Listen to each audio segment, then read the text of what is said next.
Tere kõigile!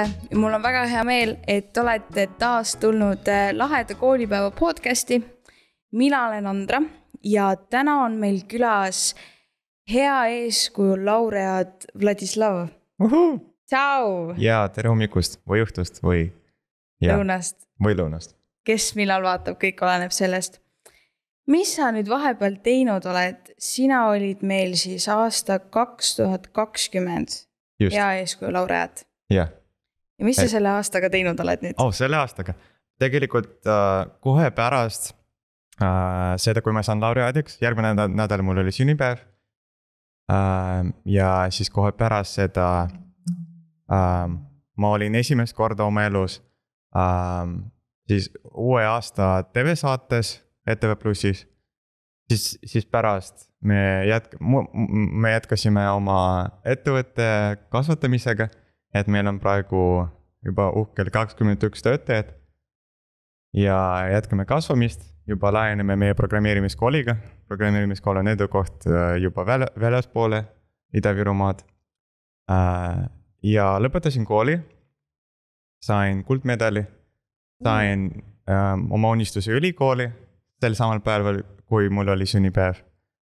Ja umbes nii. Ja kuhu ülikooli sa siis täpselt said? See ülikool, kuhu ma lähen, on Minerva ülikool. See on selline globaalne ülikool, mis baseerub Californias ja sisseastumine on täiesti tasuta. Ja miks ma ütlen globaalne on sellepärast, et seal on nii-öelda globaalne kümblus, sellepärast, et esimene semester on meil Californias, teine Taiwanis, 3. Lõuna-Koreas, 4. Indias ja nii edasi. Nii et me vaatame riiki iga semester ja meil õppekava baseerub nii-öelda õppeteadusel ehk sellel, ehk see on ehitatud nii-öelda selle teadusel, mis uurib, kuidas meie aju efektiivselt õpib. Et see on see ülikool. Väga põnev, pole isegi kuulnud, et niimoodi tehakse, et käiakse trimestrite vältel erinevates kohtades, et see on... Ma ka ei ole kuulnud, ma tegelikult kuulsin oma sõprade käest, enne kui ma taotlesin. Ma arvasin, et see pole võimalik, et ma satun sisse, aga sain sisse ja miks ma ütlen, et taotleme täiesti tasuta, et kindlasti proovige, kui te arvate, et see on teie võimalus. Et seal mingid eksameid, neid CAE, neid, mis need teised inglise keele eksamid on, mis suured ülikoolid vajavad. See ülikool neid ei nõua. Nii et see on väga lihtne, võtab mingi üks päev, et taotleda. Ja see on hästi uus ülikool ja sellepärast võib-olla sa ei ole veel kuulnud. Aga nüüd oled? Peaks ka tegelikult uurima, et tundub midagi täiesti teissugust. Aga ütleme nüüd see ülikooli sisseastumine, kuidas see sinu elu nüüd mõjutanud on? Kuna see on ju täiesti teises riigis, et kuidas sa nüüd hakkad siis elama? Sa siis hüpped sinna kolima ju. Ja, ma juba hakkan valmistuma vaikselt. Kuidas ma hakkan elama? Ma hakkan elama sellises juba kõige rahvusvahelisemas kogukonnas minu elus, sest minu klassis on umbes 200 inimest. Meil on esindatud 60 rahvust ühes klassis ja ma olen alati unistanud mitmekesisusest, sest tööl me alati räägime mitmekesisusest ja kuidas see mõjutab tööprotsessi ja kuidas see teeb seda efektiivsemaks. Ja me räägime sellest Eestist, kus on põhimõtteliselt 2 suurt rahvust, kõik räägime 2 või 3 samad keelt ja see, mis mul nüüd saab edasi, augustis ma lendan Californiasse, seal on esimene semester, seal on meil sissejuhatus kõikidesse valdkondadesse, 4 valdkonda ja siis esimest aasta lõpus juba põhinedes sellel, mis sissejuhatused meil olid, alles siis esimest aasta lõpus me valime oma fookuse ehk juba süveneme juba. Ehk sellise nagu suuna valid, kuhu sa edasi tahad minna. Just, et see toimub alles esimest aasta lõpus. ja siis me ehitame ise oma akadeemilist programmi edasi. nii et see oli ka see minu suur unistus, et teha minu õpingud mitmedistsiplinaarseks. selline hästi palju huvitavaid asju korraga siis. Just.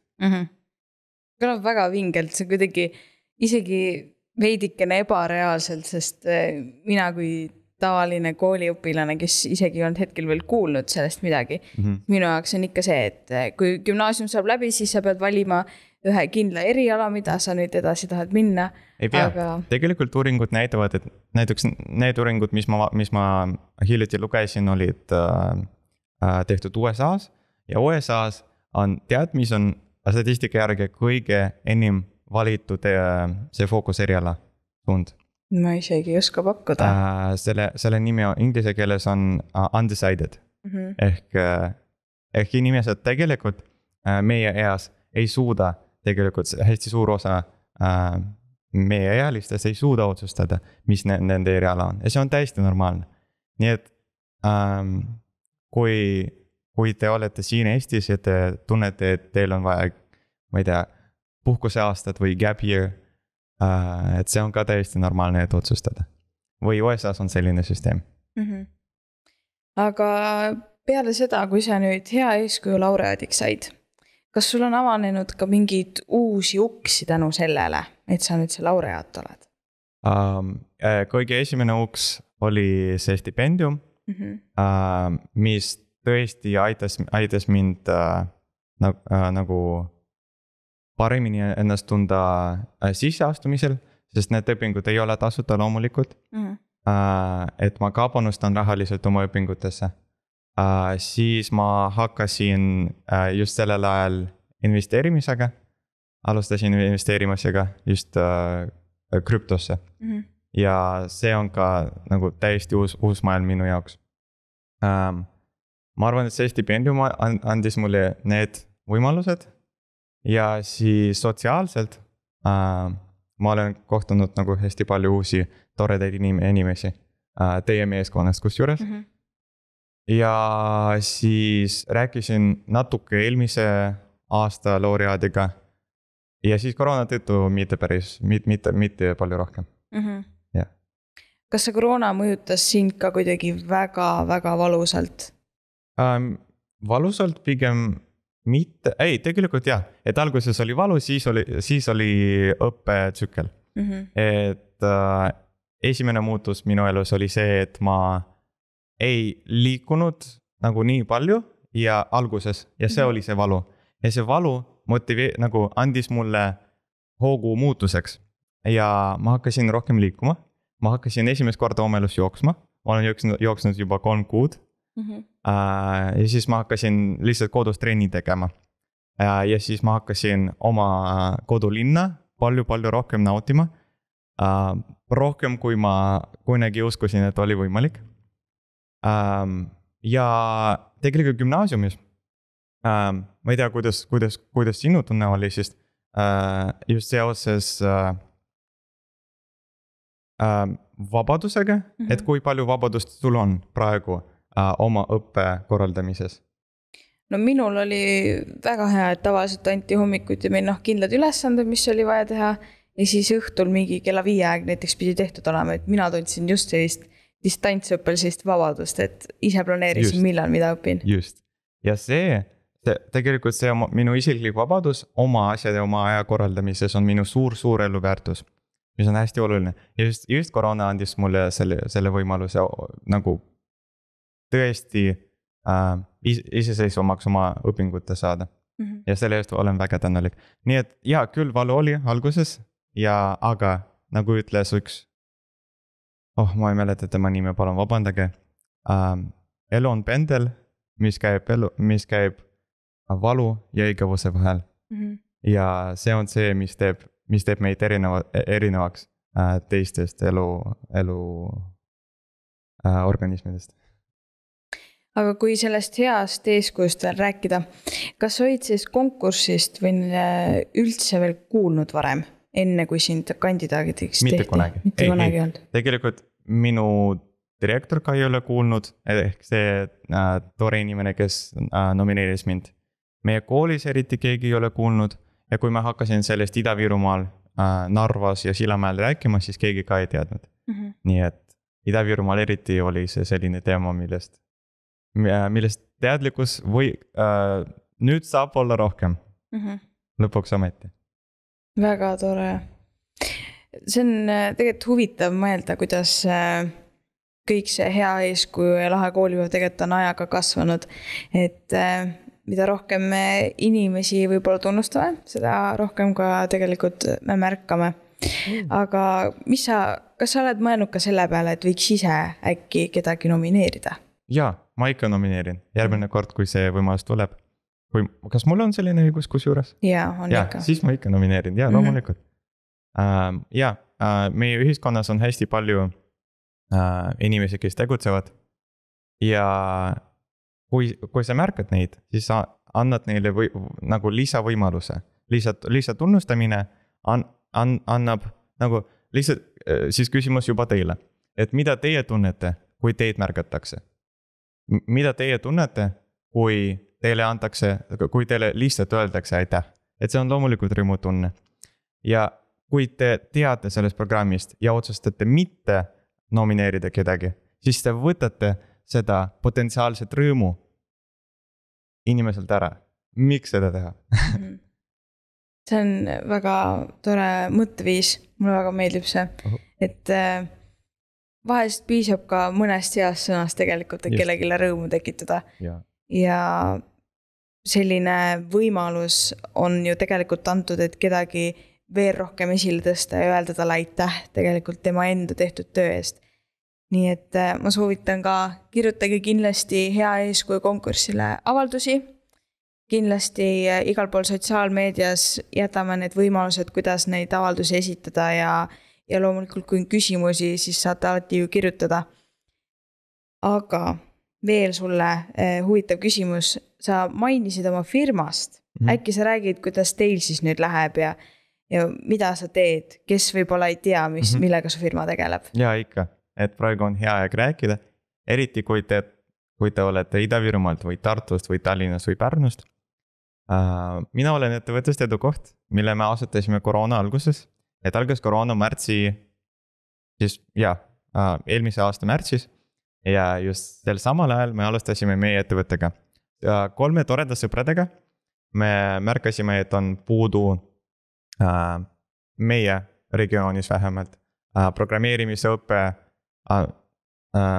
üldse programmeerimise õppest oli puudu.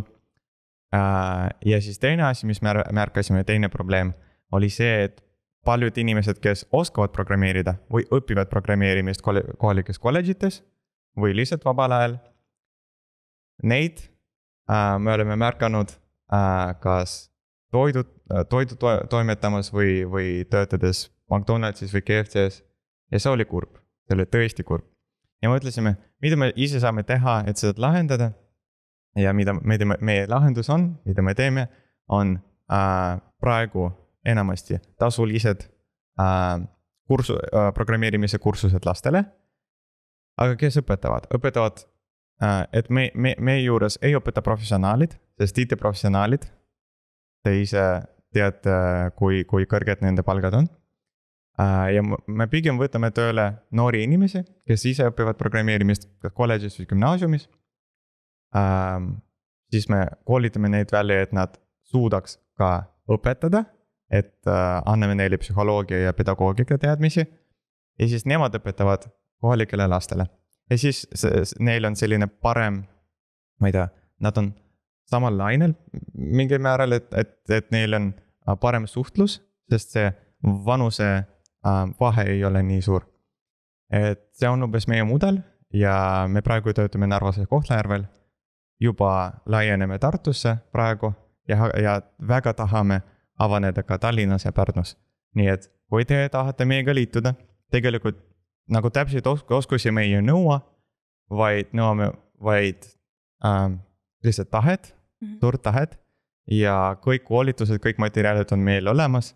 Nii et ainult suur motivatsioon ja saate lihtsalt mulle kirjutada ja liituda meie tiimiga ja saada tööd, saada oma esimest või mitte esimest töökogemust ja panustada meie missiooni, huvitada võimalikult palju Eesti noori programmeerimisest. Aga kui sina nüüd lähed augusti lõpus ülikooli ära, kuidas sa siis firmaga tegeled? Aktiivselt alguses ei tegele, vaid delegeerin võimalikult palju minu toredatele kolleegidele ja ise tahan tagasi tulla järgmisel suvel ja jätkata mingis muus nagu natuke passiivsemas loomulikult rollis. Et kindlasti see firma jääb sinuga kaasas käima, et seda sa ikkagist ei jäta. Aga mis sa arvad, mis on sinu firmast saanud näiteks 10 aasta pärast? 10 aasta pärast. Loomulikult veel üks arvik, aga ei, ma ei tea, ma tegelikult mul ei ole täpseid plaane 10 aastaks. Meil on täpne plaan selleks aastaks, järgmiseks aastaks. Loodetavasti laieneme edasi Baltikumisse, Euroopasse ja võib-olla valutame maailma, sest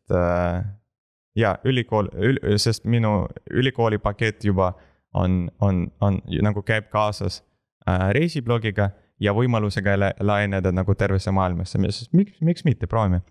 Ja räägin võib-olla sellest, mida ma seal teen. Ma üldse ei ole rääginud, kes ma olen ja kust ma tulen. Ja miks ma just sellega tegelen. Kas mu perekonnas on mingid ärimehed? Ei ole. Kas mu perekonnas on mingid tuntud inimesed? Absoluutselt mitte. Kasvasin üles minu vanaemaga. Ja Sillamäel kusjuures, väikeses venekeelses linnas, Ida-Virumaal. Ja mida ma praegu teen oma ettevõttes on finantsid, juriidiline osa ja suhtlus, sest ma väga armastan igasugust suhtlust.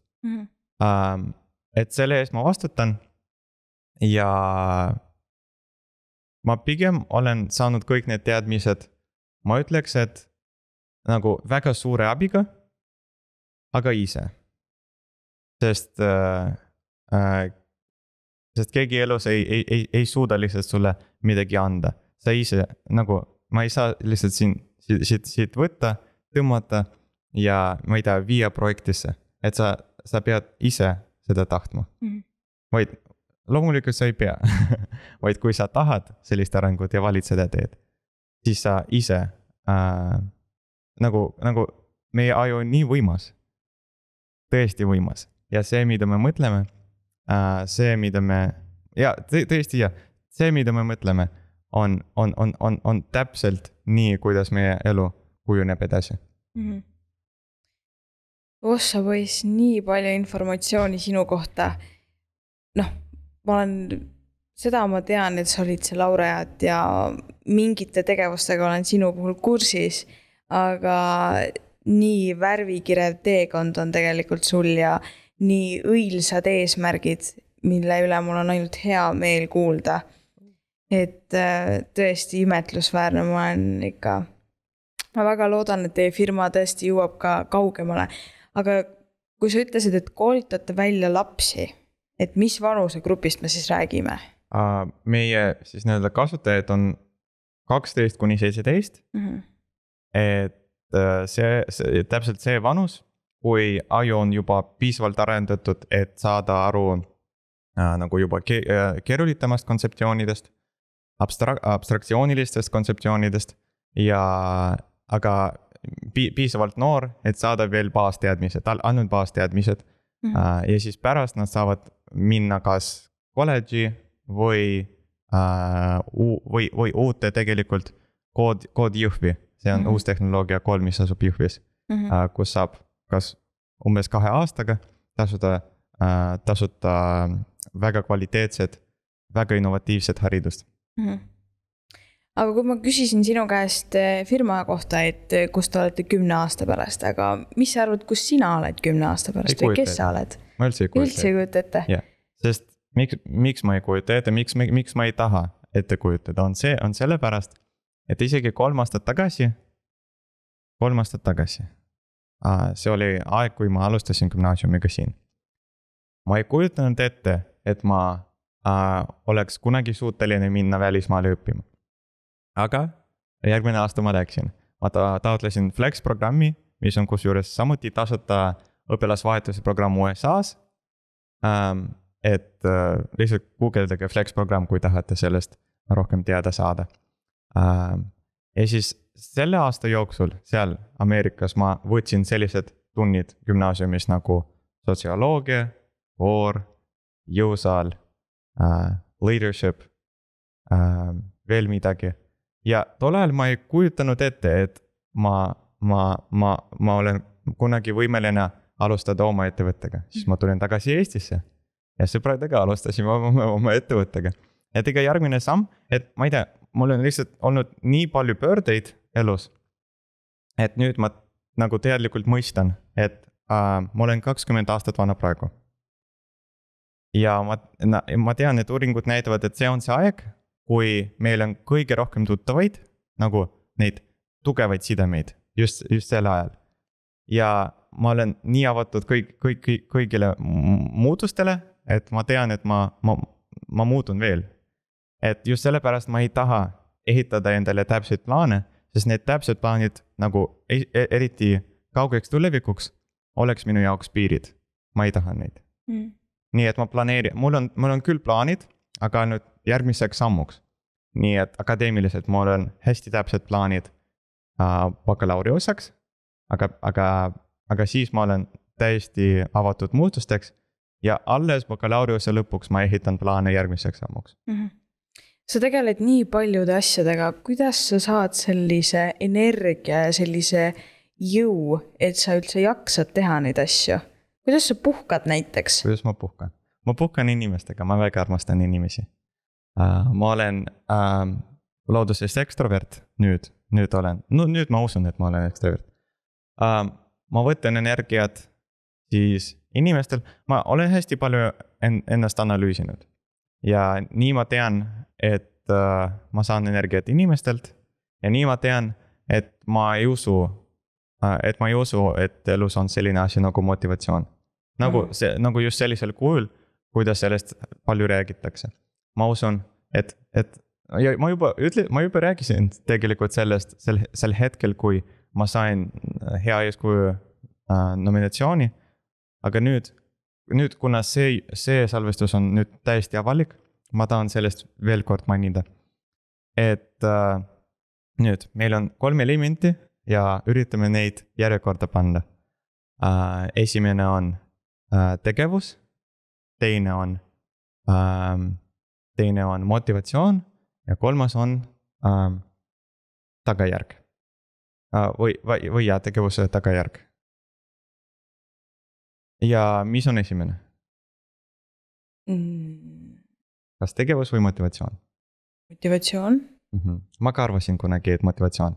Aga natuke enne hea eeskuju programmi ma enda jaoks otsustasin, et esimene minu jaoks on tegevus. Miks ma otsustasin nii?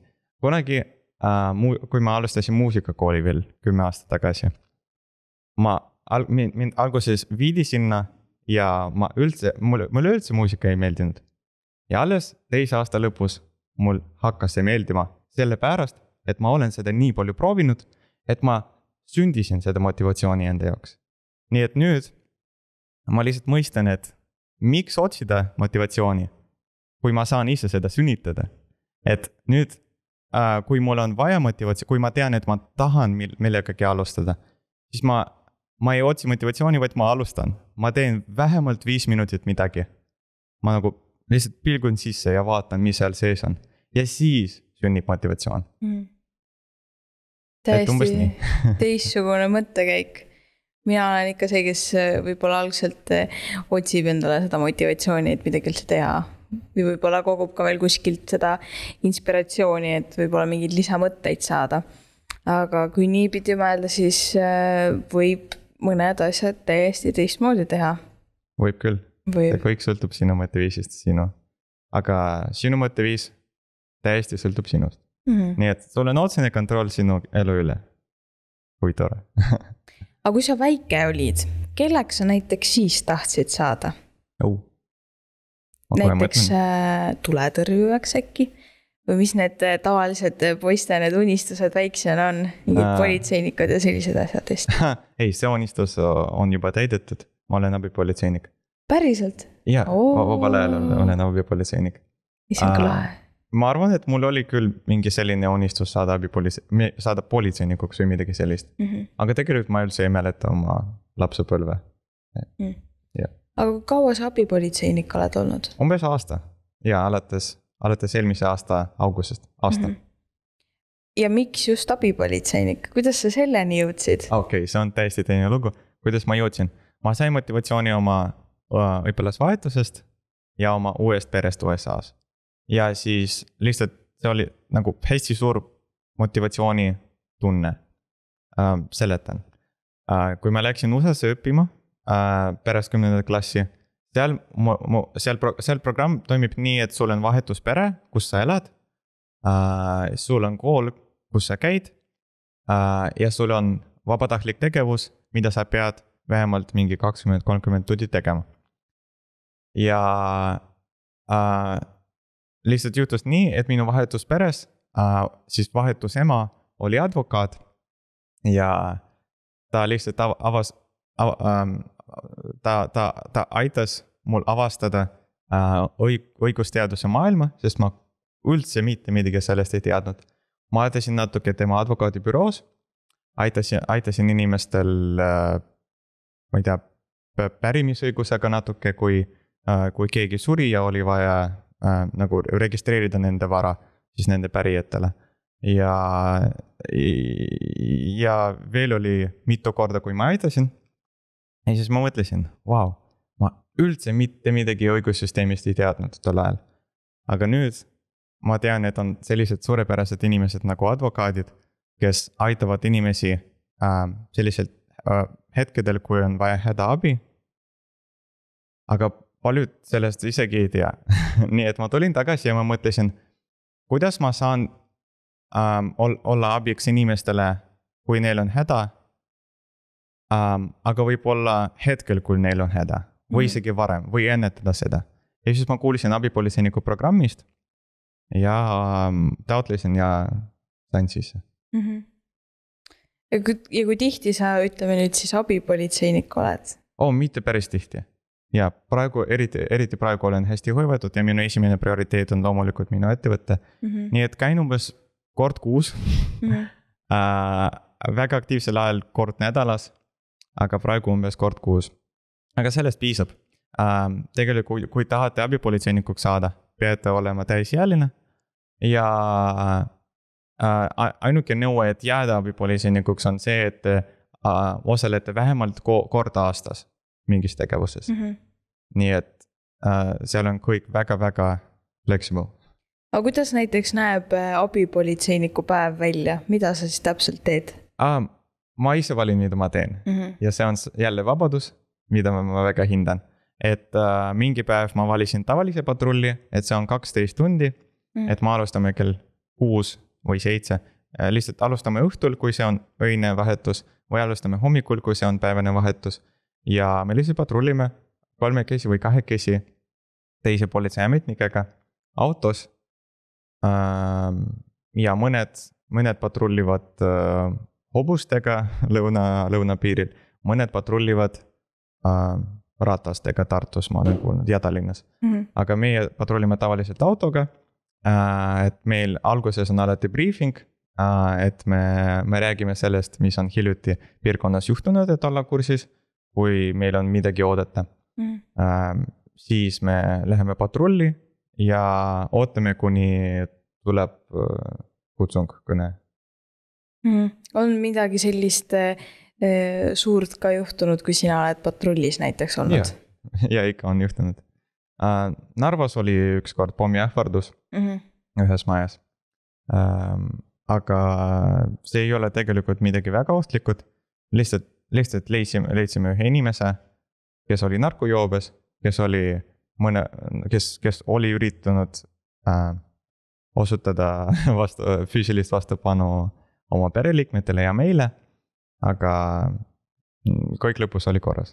Ja see ei ole kõik, mitte ainult patrull, et eriti kui te ei ole nii-öelda nagu selleks stressiks valmis, siis on täiesti teised võimalused.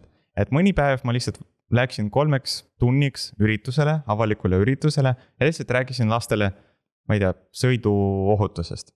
See on ka võimalik. Mingi päev ma tegin esitluse Ida-Virumaalt analüüsibüroole, sest PPA on tegelikult politsei- ja piirivalveamet, et seal on nii palju sees, seal on migratsioon, seal on piir, seal on tavaline politsei, seal on kõik dokumendid. Mõned lihtsalt abistavad selles teenistussaalis, see on ka võimalik. Ja ükskord aitasin suurel üritusel, lihtsalt räägisin abipolitseingu tööst, et kutsuda rohkem inimesi. Ja see on ka võimalik, et seal on, valik on nii lai ja tegelikult ükskord koroona ajal meil oli lisaülesanne, kui me nägime siis vaktsineerimise vastased infot, siis meil paluti, et me nagu anname sellest teada. Et meil on ju politseis nagu küberosakond, mis tegeleb küberrikkumistega. Et seal ka saab abistada, et valik on väga lai. Mind hakkas täitsa huvitama praegu see abipolitseiniku asi, nii et ma arvan, ma lähen koju uurima, mis täpsemalt tegu on. Super. Ja tegelikult ma tahaksin su käest küsida ühte head küsimust, mille ma küsin alati igalt külaliselt, kes meil siin käib. Ja küsimus on selline, et mille üle oled sina täna tänulik? Okei. Mul on tegelikult selline traditsioon, sõpradega juba pool aastat me kirjutame iga päeva lõpus 5 asja, mille eest oleme tänulikud. Aga täna, just täna. Ma olen eriti tänulik selle eest, et ma saan jagada oma lugu teiste inimestega, sest nagu üks minu isiklikest missioonidest praegu elus on aidata teistel inimestel oma potentsiaali avaldada. Ja ma väga tahan ja ma väga tunnen, et mul on praegu selline võimalus, selline võim seda saavutada, et kui te olete vähegi huvitatud mõnest asjast, nagu kõikidest nendest asjadest, millest me oleme siin rääkinud, ja te tahate võtta rohkem ühendust, kas minuga, Andraga, siis lihtsalt kirjutage ja ühineme. Just selle võimaluse eest olen kõige rohkem tänulik. Nii tore.